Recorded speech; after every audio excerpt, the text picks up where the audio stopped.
برکت کو سمجھنے کے لیے ایک مثال۔ ایک شخص نے حضرت علی بن ابی طالب سے سوال کیا کہ کتے بیک وقت 7 بچے جنتے ہیں جبکہ بھیڑ بکریاں بیک وقت 1 یا 2 یا پھر کبھی 3 بچے جنتے ہیں۔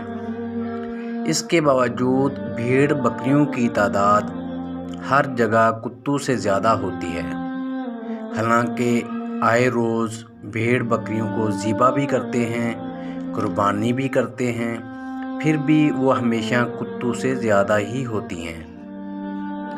حضرت علی رضی اللہ عنہ نے فرمایا، یہی چیز برکت ہے۔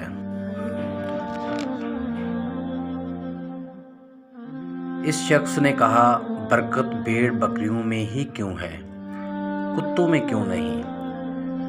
فرمایا، بھیڑ بکریاں رات کے شروع میں سوتی ہیں اور رحمت فجر کے وقت جاگتی ہیں تو برکت کو پا لیتی ہیں، مگر کتے ساری رات بھونکتے ہیں اور فجر کے وقت سو جاتے ہیں اور رحمت اور برکت سے محروم ہو جاتے ہیں۔